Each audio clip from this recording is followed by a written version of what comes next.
दोस्तों आज का ये वीडियो टू बी वर्ब्स का ये तीसरा भाग है। इससे पहले मैं दो भाग बना चुका हूं। पहले भाग में मैंने आपको टू बी वर्ब्स का सामान्य परिचय दिया था एवं वर्बल सेंटेंसेस क्या होते हैं और नॉमिनल सेंटेंसेस क्या होते हैं इसके बारे में जानकारी दी थी, जिसके तहत मैंने बताया था कि नॉमिनल सेंटेंसेस में टू बी वर्ब्स का यूज होता है। उसमें मैंने आपको ये बताया था कि जो टू बी वर्ब्स होती है, चाहे वो बी हो, इज, आर, एम हो, वाज, वेयर हो, बीन हो या बीइंग हो, इन सभी वर्ब्स का यूज हम ऐसे वाक्यों में करते हैं जिन वाक्यों में मेन वर्ब नहीं होती है। वहां पर ये वर्ब्स टू बी वर्ब्स का काम करती हैं। टू बी वर्ब्स के दूसरे भाग में मैंने आपको use of this, that, these, those के बारे में बताया था, या कह लें कि दिस, दैट, दीज, दोज के साथ में टू बी वर्ब्स का यूज कैसे किया जाता है। इन दोनों ही वीडियो की लिंक्स आपको यहाँ पर आई बटन में तो उपलब्ध हो ही जाएंगी, साथ में आज के इस वीडियो के डिस्क्रिप्शन बॉक्स में भी उपलब्ध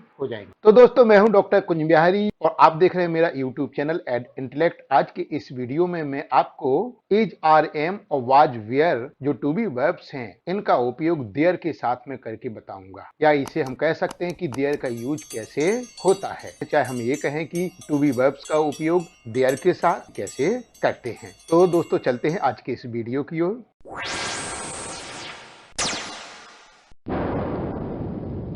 जैसा कि आप लोग जानते हैं कि आज हम देयर के प्रयोग का पढ़ेंगे और ये देयर का जो उपयोग होगा वो टू बी वर्ब्स के साथ में होगा। एक बात मैं आपको यहाँ पर ध्यान दिलाए देना चाहता हूँ कि ये जो आज का लेसन है, इस लेसन के दौरान बेसिक टू एडवांस नियमों पर मैं चर्चा करूंगा, ताकि सभी स्तर के विद्यार्थी, चाहे वो प्राइमरी या प्री प्राइमरी लेवल के विद्यार्थी हों या कॉलेज लेवल या कहना चाहिए कॉम्पिटिटिव एग्जाम की तैयारी करने वाले विद्यार्थी हों, सभी के लिए ये उपयोगी है। आपको मैं एक बात बताना चाहता हूं कि जो देयर का यूज होता है वो दो तरह से होता है। पहला होता है जो वो इंट्रोडक्टरी रूप में होता है। आप ये देखेंगे कि वाक्यों के प्रारंभ में ही आपको देयर का उपयोग मिलेगा। और दूसरा जो उपयोग होता है वो आपका एडवर्ब के रूप में होता है। एडवर्ब का उपयोग कैसे होता है मैं अभी आगे चल करके चर्चा करूंगा। यहां पर आप लोग देखिएगा कि जो इंट्रोडक्टरी यूज ऑफ देयर है, इसमें कुछ मुख्य बातें हैं जो कि हमें ध्यान रखने वाली बातें हैं। पहले हम बेसिक नियमों पर हम चर्चा करते हैं।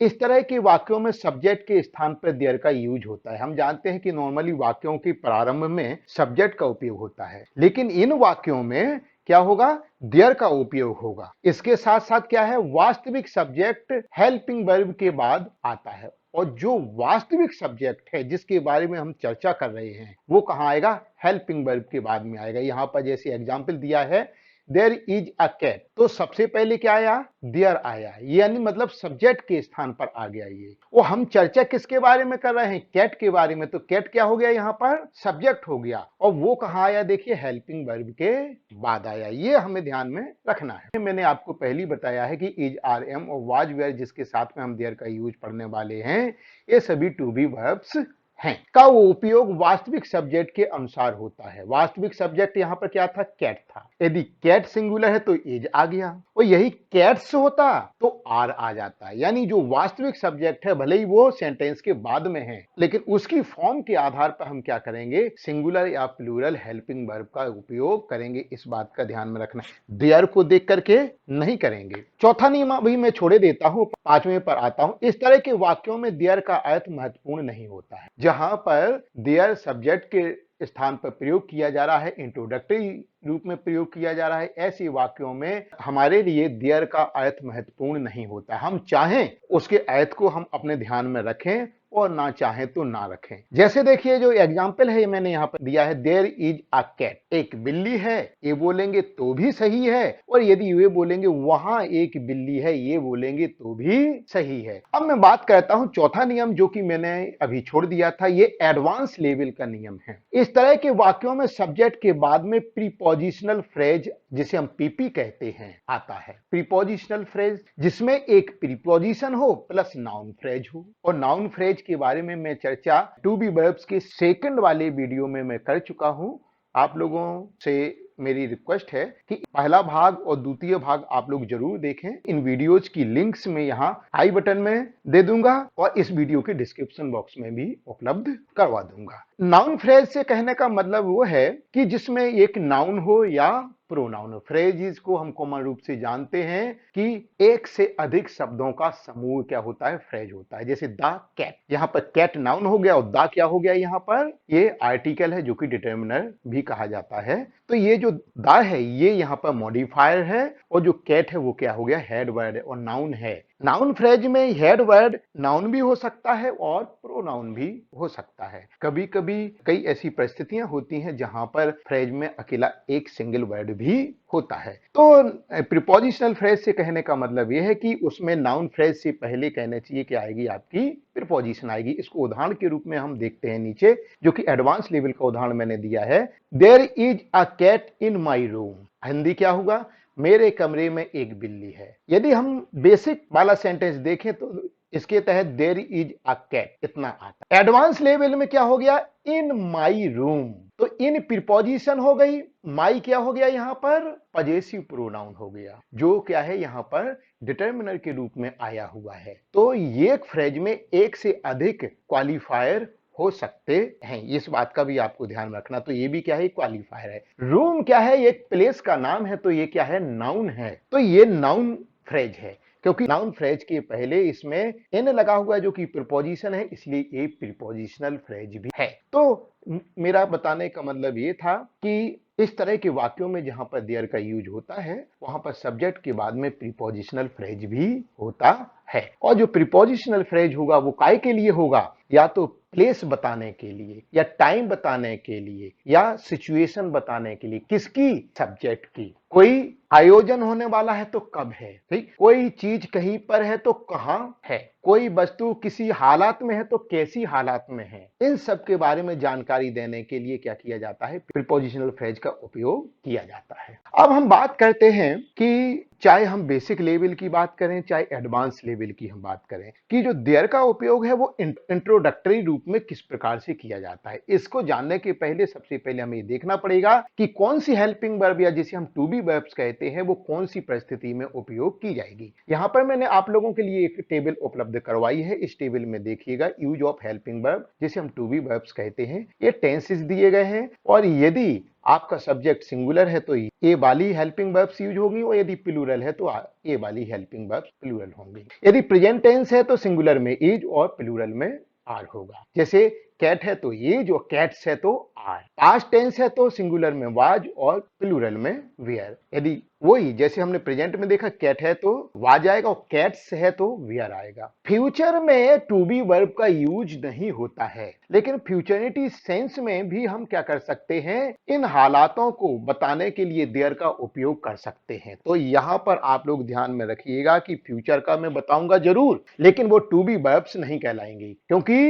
इस परिस्थिति में जो वाक्य बनता है वो नॉमिनल वाक्य नहीं होता है। इसको क्या माना जाता है, वहां पर वर्बल सेंटेंस माना जाता है। अब हम बात करते हैं सबसे पहले अफर्मेटिव सेंटेंसेस की। यहां पर मैंने आपकी सहूलियत के लिए ट्रांसलेशन मेथड एवं स्ट्रक्चरल मेथड दोनों लिए हैं, ताकि आप लोगों को किसी प्रकार का कोई संशय ना रहे। इसके फॉर्मूले में सबसे पहले देयर लगेगा, हेल्पिंग वर्ब लगेगी, फिर सब्जेक्ट लगेगा, और यदि पीपी मतलब प्रीपोजिशनल फ्रेज है तो यानी प्रीपोजिशन और प्रीपोजिशन के बाद में स्थान दिया गया या टाइम दिया गया है, सिचुएशन दी गई है, तो उसका उपयोग करेंगे। यदि दिया गया है तो यहां पर हम हिंदी के वाक्य को देखते हैं। सबसे पहले वहां एक चींटी है और इसको हम ऊपर दिए गए फॉर्मूले के आधार पर ट्रांसलेट करके भी देखते हैं। देखिए फॉर्मूले में देयर लिखा है तो हमने देयर लिख दिया। हेल्पिंग वर्ब सब्जेक्ट के अनुसार लिखना है, और सब्जेक्ट क्या है, चींटी, एक चींटी है साथ में, तो प्रेजेंट टेंस है, तो प्रेजेंट टेंस में एक वचन के लिए क्या है, इज है, या इज आ गया। चींटी, अब देखिएगा एक की अंग्रेजी क्या होगी, ए या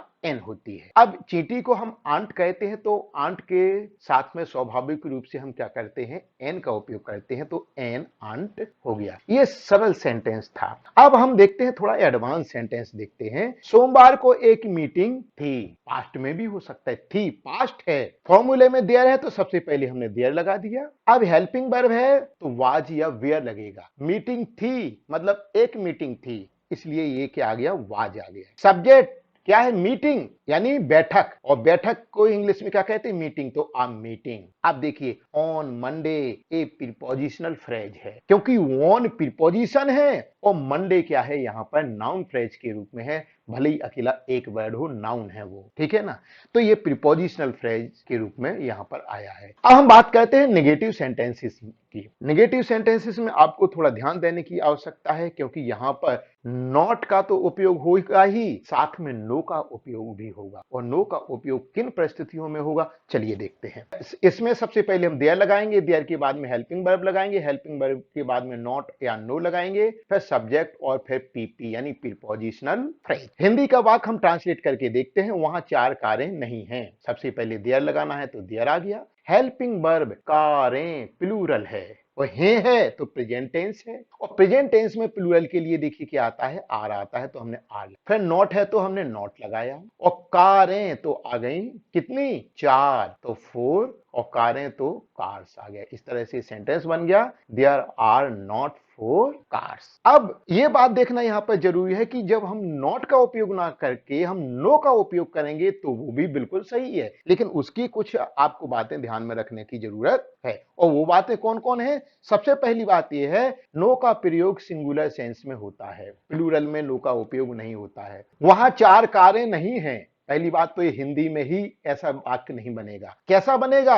वहां कोई कार नहीं है, इस तरह से बनेगा। वह उसका जो ट्रांसलेशन है वो क्या हो जाएगा, देयर इज नो कार। यहां पर हमने नॉट नहीं लगाया, क्या लगाया, नो लगाया। अब नो लगाया है तो एक बात और ध्यान में रखिएगा कि नो के साथ कोई अन्य आर्टिकल या डिटर्मिनर नहीं लगेगा, जैसे आ बुक, एन आंट, आ पेन। सिर्फ नो ही क्या करेगा, इन सभी का काम करेगा। तो देयर इज नो कार ऐसा नहीं होगा, there is no a car, there is no four cars, ऐसा होगा ही नहीं। ये बिल्कुल अपने जेहन से निकाल दीजिएगा। एक और सेंटेंस अपन देखते हैं इसके आधार पर। सोमवार को बैठक नहीं थी, ये हिंदी का सेंटेंस है। थी पास्ट टेंस है, नहीं थी सिंगुलर है, या नहीं थी होता तो प्लूरल हो जाता। तो ये देखिएगा, सबसे पहले देयर लगना है तो देयर आ गया, हेल्पिंग वर्ब पास्ट का सिंगुलर है तो वाज आ गया, और नॉट या नो लगना है तो हमने यहां पर नो लगाया। There was no meeting, no लगाया है, यहां कोई आर्टिकल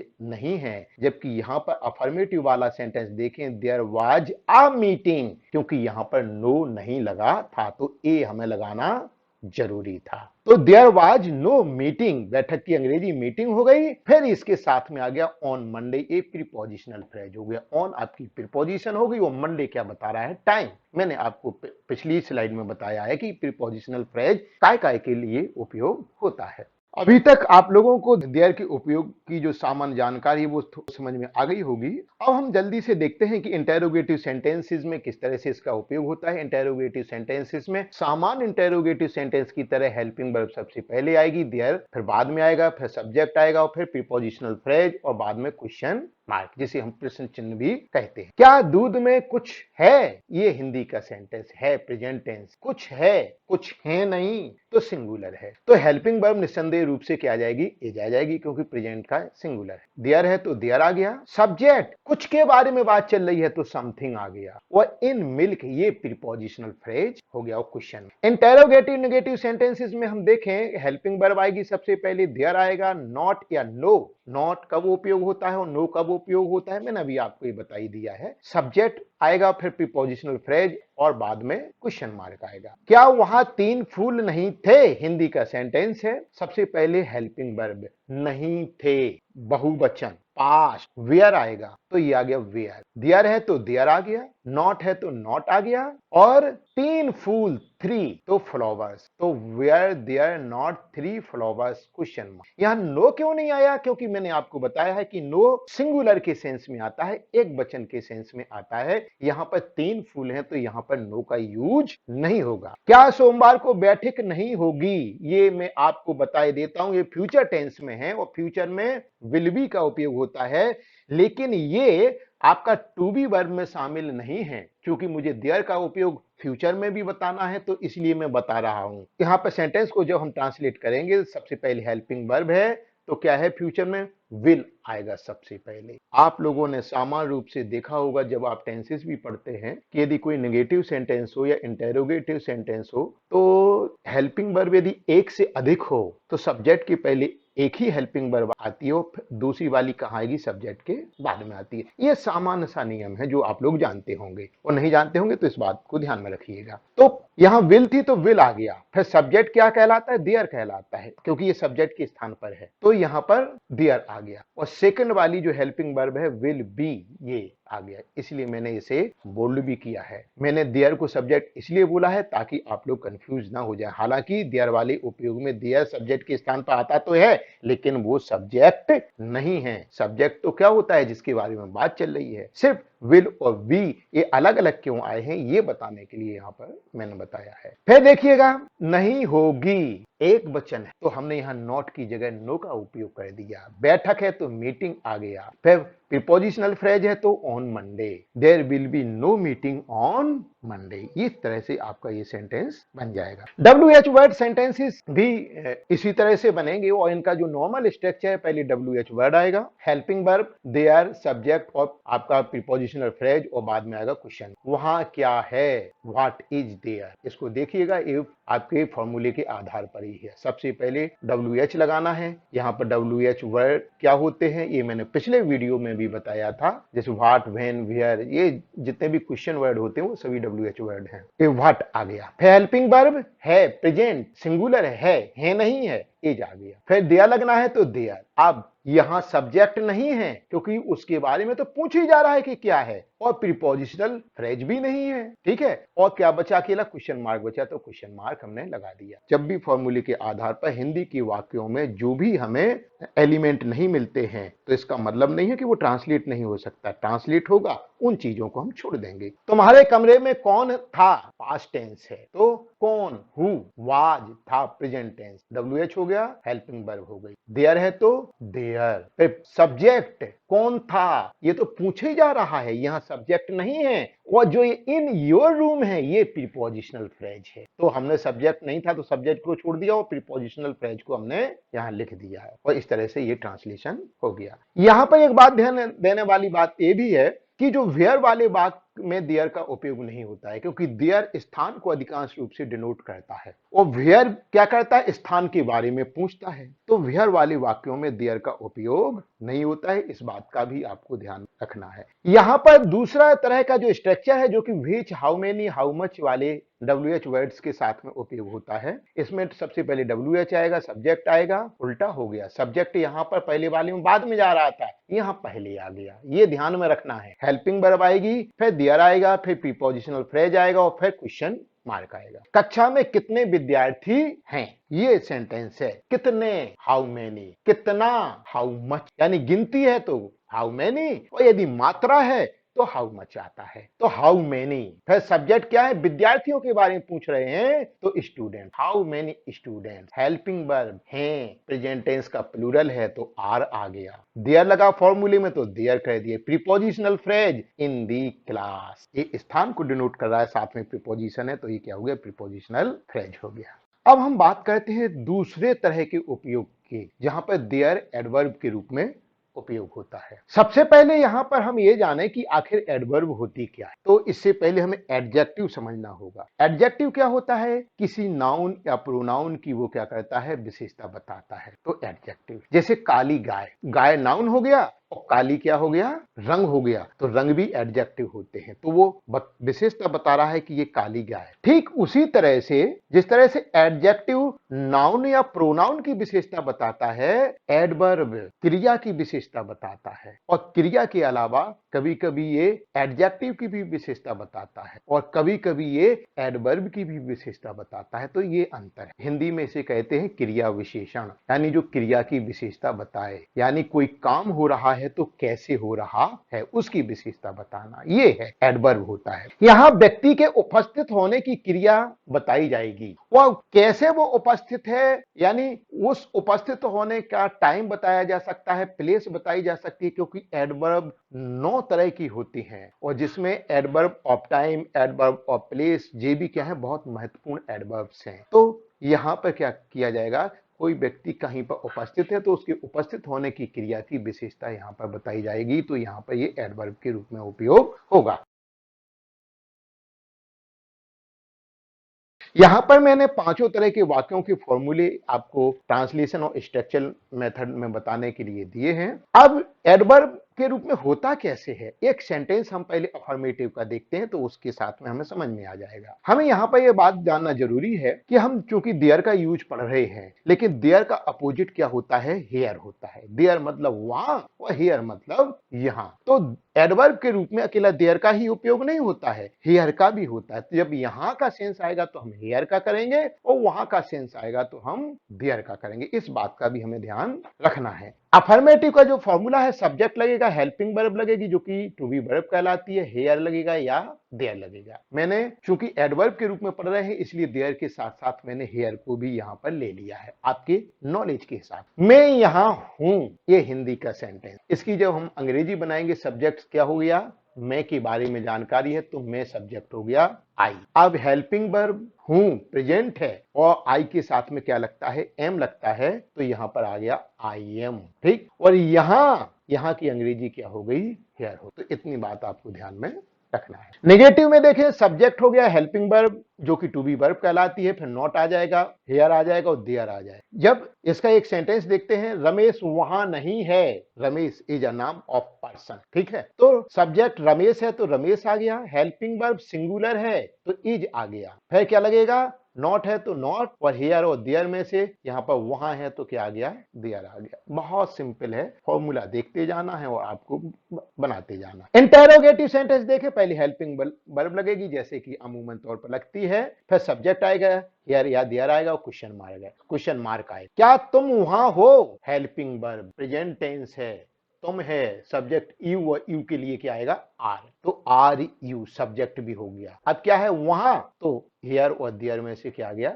देयर आ गया और क्वेश्चन मार्क आ गया। तो इस तरह से बन गया are you there. Interrogative negative देखिएगा, हेल्पिंग वर्ब आएगी सबसे पहले, फिर सब्जेक्ट आएगा, नॉट आएगा, हियर और देयर और क्वेश्चन। क्या वे वहां नहीं थे, पास्ट टेंस है, प्लूरल है, वेयर लगेगा तो वेयर, फिर सब्जेक्ट में क्या आएगा, वे तो आ जाएगा दे, फिर क्या लगना है, नॉट, तो नॉट आ गया, हियर और देयर में वहां है तो यहां क्या आ गया, देयर आ गया और क्वेश्चन। ठीक, WH वर्ड में हम एक सेंटेंस देखे लेते हैं कि पहले WH वर्ड लगेगा, हेल्पिंग वर्ब लगेगी, हियर या देयर लगेगा और क्वेश्चन मार्क लगेगा। ये फॉर्मूला हो गया। सोमवार को वहां कौन होगा, ये मैंने फ्यूचर में लिया है, लेकिन ये मैं फिर बता देता हूं कि फ्यूचर में टू बी वर्ब का उपयोग नहीं होता है, यहां एडवर्ब के सेंस में हम ले रहे हैं तो एडवर्ब के सेंस में इसका यूज होगा। तो सबसे पहले WH कौन, हु आ गया, फ्यूचर है तो मैंने बताया था will be, who will be, फिर हियर और देयर में से वहां की अंग्रेजी देयर होगी तो ये देयर आ गया, और प्रीपोजिशनल फ्रेज ऑन मंडे, तो इस तरह से इसमें यदि प्रीपोजिशनल फ्रेज की जरूरत होगी तो उसका भी हम उपयोग करेंगे। तो इस तरह से मैंने आपको देयर के उपयोग दो तरह से बताए हैं, इंट्रोडक्टरी यूज भी बताया जो कि मैंने बहुत डिटेल में आपको बताया क्योंकि वो बेसिक भी है और एडवांस भी है, और जो एडवर्बियल यूज है ये मात्र एडवांस लेवल का है, तो सरलतम वे में मैंने आपके सामने इसे उपस्थित किया है। अब मैं आपके लिए एक प्रैक्टिस एक्सरसाइज लेकर के आया हूं। देयर के उपयोग में देयर भरना नहीं पूछा जाएगा, सिर्फ यदि ऑप्शन होगा हेयर और देयर तो आपसे पूछा जाएगा कि यहां पर हेयर आएगा या देयर आएगा, तो उसमें उस परिस्थिति में आपको सेंस समझना होगा कि यहां पर हमें हेयर भरना चाहिए या देयर भरना चाहिए। जो मेन एक्सरसाइज बनती है वो इस बात पर बनती है कि यदि देयर का यूज है तो उसके साथ में हेल्पिंग वर्ब या टू बी वर्ब क्या आएगी, वो आपको पता है। ये जो टू बी वर्ब उपयोग होगी उस सेंटेंस के सब्जेक्ट के अनुसार होगी, ये मैंने आपको अभी बताया था। पहला सेंटेंस देखिएगा, there blank a bag on the table. अब देखिए, अब यहां पर आ बैग है, आ बैग तो क्या हो गया, सिंगुलर हो गया, तो निश्चित रूप से सिंगुलर वर्ब आएगी। यदि प्रेजेंट में कर रहे हैं तो ये जाएगा, वो पास्ट में कर रहे हैं तो वो आ जाएगा। तो यहां पर हम प्रेजेंट का मान लें तो यहां पर आ जाएगा there is a bag on the table, क्योंकि जब भी पास्ट का होगा तो पास्ट के बारे में हिंट जरूर दी गई होगी। दूसरा सेंटेंस देखिएगा, there blank a calendar on the wall, a calendar एक वचन है, यहाँ पर भी समय का पता नहीं है तो हम क्या मान कर चलेंगे, प्रेजेंट मान करके चलेंगे। तो ये आ गया there is a calendar on the wall. ठीक, यहाँ पर सेंटेंस भी वैसे ही है। देखिए देयर लगा है, हेल्पिंग वर्ब यानी टू वर्ब लगी है, आ कैलेंडर सब्जेक्ट हो गया और ऑन द वॉल ये क्या हो गया, प्रीपोजिशनल फ्रेज। थर्ड सेंटेंस देखिएगा, there blank two posters in my room. Two posters plural हो गया। अब टेंस के बारे में यहाँ पर भी स्पेशल इंडिकेशन नहीं है तो हम प्रेजेंट मानेंगे और प्लूरल के लिए क्या लगता है, ये